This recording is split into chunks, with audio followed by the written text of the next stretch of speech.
Hey legends, it's Banger from Ultimate Golf Caddy, back with another tutorial video for you today. But as you probably noticed, I'm on the camera, which I don't normally do. I just wanted to start today's video with a big thank you to everybody, and I'll try and keep this as quick as possible. But you might have noticed in the last 24 hours, I put a post on the Ultimate Golf Caddy Facebook page asking for support from the Caddy community. As you guys know, Caddy's been free to the market now for close to 12 months. And the costs to keep it running are starting to rack up a bit. Obviously, I'm funding it all out of my own pocket at the moment. And I want to keep it as cheap as possible for the foreseeable future. So I reached out to the community seeking support, and you guys have absolutely blown me away with your support. It's been overwhelming so far. So I just wanted to say thank you firstly. But if anyone hasn't seen the post on the Facebook page, just a quick explanation about what's happening. So as I said, Caddy's not free for me to make, and I'm currently doing that all out of my own pocket. Secondly, I'm obviously really keen to get this transposed over to Apple, and I'm not an Apple developer. And because I'm doing it all on my own, what I need to do is seek professional development support, and that's not cheap as well. You know, pretty sizable amount of money needed for me to get the Apple product done. So what I've done is I've put out a request on the UG Caddy Facebook page for you guys to support me with whatever you can support with to try and get that done and to help me keep the current product running for Android.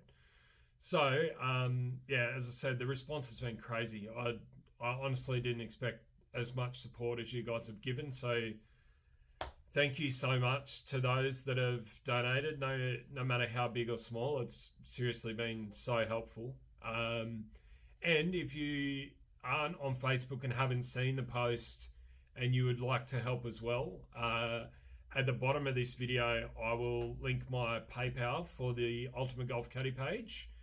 And you guys are more than welcome to support as well. And it doesn't matter how big or small, to be honest. It's more so that I'm sure that there's enough of a community out there that wants this thing for Apple and wants this thing to keep going for Android, so that if it does get to a point where in the future I do need to start charging for the app to keep things running, that I know there's a solid community in place. So if you're able to donate and show your support, obviously I'd be super appreciative. Click on the PayPal link and go ahead and make a donation. And as I said, I'll then know that there's enough of a strong ongoing community to make it worthwhile to invest the money that I need to invest. So thanks again, guys. You're all absolute champions. And with that out of the way, let's get on to today's tutorial. Okay, so today I'm going to give you guys a bit of a run through on how I approach short iron shots.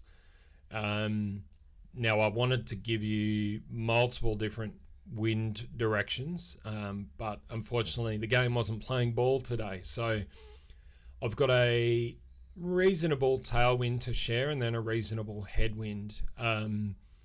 But basically the theory applies the same, it's just in reverse. So what we're doing with short iron is to take into consideration the rollout based on your wind direction by using more or less backspin once you've set your shot up with a certain setup. So we'll go through what I mean by that. But basically, let's say for instance you've got a tailwind. You want to start with less backspin than you're going to finish with. And then once you've done your setup, you add that backspin back on. For a headwind shot, you want to start with all of your backspin on, or most of your backspin on, depending on how tight the ball guide is. And then once you've set your shot up, you take the backspin off. So the reason we're doing this is because the secondary wind effect on the rollout of your ball is increased with short irons and wedges. And you can use this theory for wedges as well, but we're doing this so that we can compensate for the extra rollout associated with our ball, or the extra contraction if we're looking at a headwind. So I'll go ahead and play this one just so you can see what I'm talking about. So this one is obviously about a 45-degree tail, fairly close to max with my rattler. So as I said, with our tailwind, what we're going to do is start with less than our full backspin, set our shot up normally, and then we're going to apply the rest of our backspin. Now, one key thing to keep in mind is that this approach that I'm using works really well from about we'll just go back and pause so I can show you guys.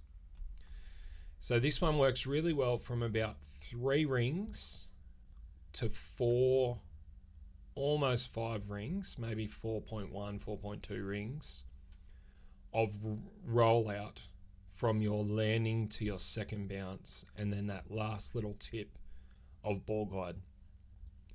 So once you get outside of those ranges, you're going to need to increase the offset that you're using with your backspin and topspin. So as you can see here, we're right on about 4.8 rings of visible rollout. So you can see the shot arc after the second bounce goes out to about 4.8 rings. So this time I'm going to use a little bit more offset in my setup, and then go ahead and reapply that backspin that I'm talking about. So typically when you've got something within that 3 to 4 ring range, you can sit that ball guide right up to the hole, but because I've got a lot more rollout here, I've got to put that ball guide a lot further back. So this time I'm almost a full ring back from my visible ball guide before I go and apply that extra backspin. Now, one thing as well, as I said, the secondary wind effect on short irons is generally increased a little bit more. So what you can do is actually offset for that when you set your shot up. So you'll see mostly with something like a Bigfoot, I'll aim straight at the flag and then adjust for my rollout. But with a short iron, what I'm doing is offsetting to the left or right depending on the strength of the wind angle. So this one I set 1 tick to the left of center, added back that backspin, and as you can see, straight into the cup for a really nice eagle. So let's go ahead and have a look at a headwind, and then I'll go through all the parameters that I use. Okay, so this time, as I said, we've got a headwind, pretty much the opposite direction. So we start by applying all of our backspin, and then we count back to roughly our ring position that we want to get to get us to the right rollout.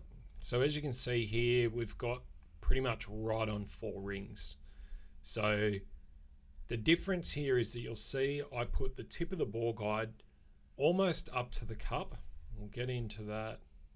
We'll have a look at that in just a second. I'll pause the video again and show you. So we get going to pause that.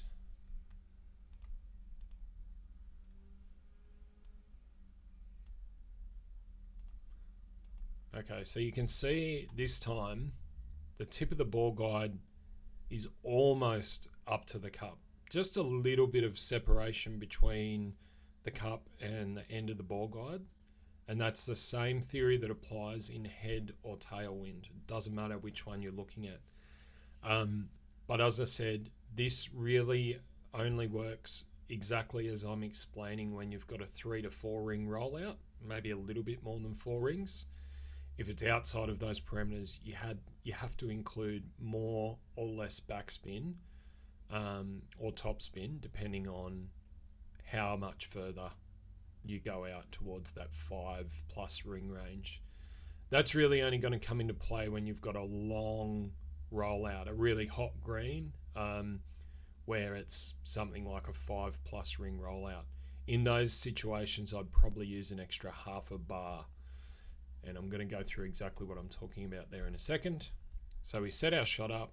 Now, as I said, the sideways wind comes into play here. And I've got a little bit of uphill pull on my uphill elevation on my pull when I go to do my adjustment. You can check out the theory behind that in my elevation video. So on this one, I wasn't quite a 45-degree headwind, and I've taken off almost a bar of backspin, but not quite. And as I said, with the secondary wind here and the uphill pull, I set this one up just outside the edge of the cup. And when I take this shot, you'll see that it's right on the right edge. So I could have even offset a little bit more, but the more you guys practice with this approach, the better you'll get at judging exactly where to set that shot up at the start. So we've got a 4.9 ring adjustment. Had to get the grid nice and small here, so it took a bit of fiddling around. We go ahead and take our shot. Now this one, slight grape right, trophy ball though, so it doesn't matter. And as I said, comes in nicely. Speed is great, but right edge of the cup. So I should have offset a little bit more to the left. Now, exactly what I'm doing depends on the strength of the wind angle. So if I've got a direct head or tail, I am going to apply 2 bars more backspin in a tailwind condition and 2 bars less backspin in a headwind condition. So I set it up exactly like I've shown you. If I've got the straight tail, I start with 2 bars less backspin, go and set up my shot, and then I reapply that backspin once I've done my setup. If I've got a headwind, I start with all of my backspin, then once I've done my setup, I go and take 2 bars of backspin off. Now that reduces the closer you get to a side wind. So if, for instance, we've got something less than 45 degrees head or tail, I'll use 1 bar and then progressively less as I get closer to a straight side wind. And if I've got more than 45 degrees, so heading closer to that straight head or tail, then I'm going to apply more or less backspin closer to that 2 bar offset. So it's a really simple method to use, and for those of you guys that struggle with short irons, it really will help you improve your game with those tough short iron shots.